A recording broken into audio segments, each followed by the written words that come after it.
اور در حقیقت یہ اس سفر سے متعلق ہے جو پاک فضائیہ نے ترقی کی منازل طے کرتے ہوئے اب تک کیا ہے اور آئندہ بھی اسی طرح جاری رہے گا۔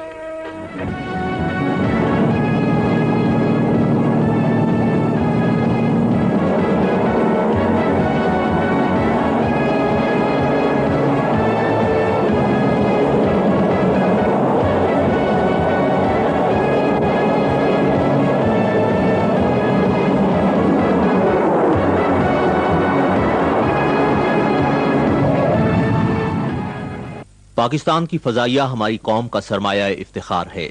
پیشہ ورانہ مہارت، تربیت کا اعلیٰ معیار اور جذبہ حب الوطنی دنیا بھر میں اس کے جوانوں اور افسروں کی پہچان بن چکے ہیں۔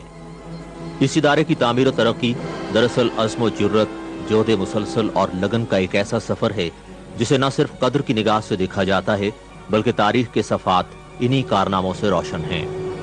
آج پاک فضائیہ کا شمار دنیا کی مضبوط اور فعال ترین فضائی قوتوں میں ہوتا ہے۔ اس وقت پاک فضائیہ نہ صرف دور جدید کے تقاضوں کے عین مطابق ہے بلکہ اس کی مزید ترقی اور جرت کے لیے ہمہ وقت کوششیں جاری ہیں۔ قیام پاکستان کے وقت پاک فضائیہ کو وسائل کی شدید کمی کا سامنا تھا۔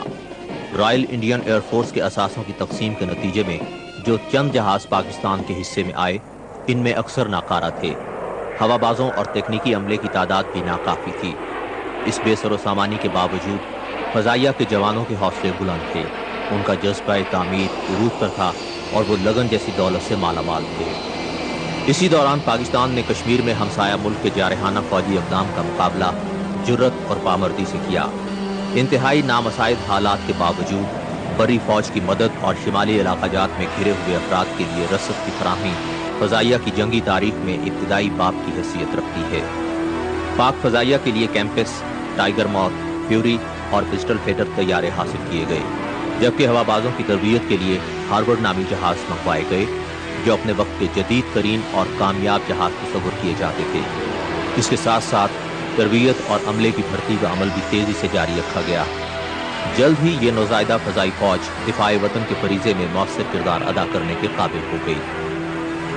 ابتدا ہی سے پاک فضائیہ کے لائحہ عمل میں یہ شامل تھا کہ دشمن کی عددی برتری کا مقابلہ بہتر ساز و سامان اور اعلیٰ پیشہ ورانہ مہارت سے کیا جائے۔ اسی کے پیش نظر 1951 میں اٹیکر نامی جیٹ جہاز پاک فضائیہ میں شامل کیے گئے۔ اس کے بعد مشہور زمانہ F-86 سیوک لڑاکا طیارے پاک فضائیہ کا حصہ بن گئے۔ پاک فضائیہ کی جارحانہ استعداد بڑھانے اور دشمن کے علاقے میں بھاری اسلحہ لے جانے کی اہلیت حاصل کرنے کی ضرورت محسوس کرتے ہی B-57 بمبار طیارے حاصل کیے گئے۔ ہمارے شاہینوں کا شوق پرواز مزید پروان چڑھا اور 1960 میں اس وقت کے جدید ترین اور آواز سے دگنی رفتار پر پرواز کرنے والے سٹار فائٹر F-104 پاک فضائیہ کے فلیٹ کا حصہ بنے۔ ابتدا میں ہمارے ہواباز جیٹ لڑاکا طیاروں کو اڑانے کی تربیت بیرون ملک حاصل کرتے تھے، لیکن 1962 میں T-37 اور T-33 جہازوں کے حصول کے بعد تربیت کے میدان میں خود کفالت حاصل کر لی گئی۔ قیام پاکستان کے وقت ٹرانسپورٹ جہازوں کے لیے صرف 2 تربیت یافتہ ہواباز اور 3 نیویگیٹر تھے۔ فضائی نقل و حمل کے نظام کو مؤثر بنانے کے لیے C-130 ٹرانسپورٹ طیارے حاصل کیے گئے جو آج بھی پاک فضائیہ کا ایک اہم حصہ ہیں۔ ستمبر 1965 میں جب وطن عزیز کو بھارت کی جارحیت اور توسیع پسندانہ عزائم کا سامنا کرنا پڑا تو ہمارے جانباز ہوابازوں نے اپنے سے 5 گنا بڑی طاقت کو منہ توڑ جواب دے کر علاقے کی فضاؤں میں غیر متنازع برتری حاصل کر لی۔ 7 ستمبر پاکستان اور پاک فضائیہ کی تاریخ کا سنہری دن ہے۔ اس روز پاک فضائیہ نے دشمن کے 25 طیارے تباہ اور 7 ناکارہ کر دیے، جبکہ اس کے صرف 3 جہازوں کو نقصان پہنچا۔ جنگ کے باقی دن بھی اسی قسم کے مارکوں سے عبارت ہیں۔ 1965 کی جنگ کے بعد امریکہ نے پاکستان پر فوجی پابندیاں عائد کر دیں، اسی لیے پاکستان نے عوامی جمہوریہ چین سے F-6 اور فرانس سے معراج طیارے حاصل کیے۔ 1971 میں دشمن نے ایک مرتبہ پھر اپنے جارحانہ عزائم کا مظاہرہ کیا۔ پاک فضائیہ کے شاہینوں نے اپنی تاریخ کو اپنے ہی انداز میں دہرایا۔ اس جنگ میں پاک فضائیہ نے مختلف مارکوں میں دشمن کے 104 جہاز تباہ اور 20 ناکارہ کر دیے، جبکہ پاکستان کے صرف 26 جہازوں کو نقصان پہنچا۔ 1971 کی پاک بھارت جنگ کے بعد پاک فضائیہ کو جدید ترین فضائی دفاع کے نظام اور طیاروں سے لیس کرنے کا بیڑا اٹھایا گیا۔ تاکہ وہ پاکستان کی بری اور بحری افواج کے ساتھ بہتر تعاون اور وسیع دائرہ کار کو اپنا سکیں۔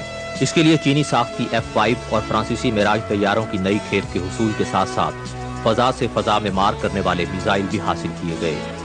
افغانستان پر روسی قبضے کے بعد پاکستانی ماہرین نے اپنے محدود وسائل کے باوجود اس دور کے جدید ترین لڑاکا طیارے F-16 حاصل کر کے اپنی دانش اور پیشہ ورانہ مہارت کا ثبوت دیا۔ چینی ساخت کے F-7 لڑاکا طیارے بھی اسی دوران پاک فضائیہ کے لیے حاصل کیے گئے۔ F-7 PG طیاروں کی پاک فضائیہ میں شمولیت اس قوت کو مضبوط بنانے میں اہم قدم ہے۔ یہ طیارے پاک فضائیہ کے پاس موجود F-7P جہازوں کی ترقی یافتہ شکل ہیں۔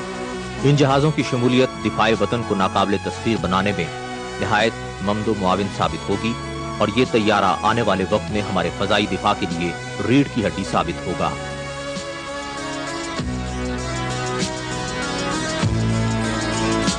پاک فضائیہ کو اپنے ہر ہواباز افسر اور ایئر مین پر فخر ہے کہ اس نے اپنی تمام تر صلاحیتیں، شجاعتیں اور راحتیں وطن عزیز کے لیے وقف کر دی ہیں۔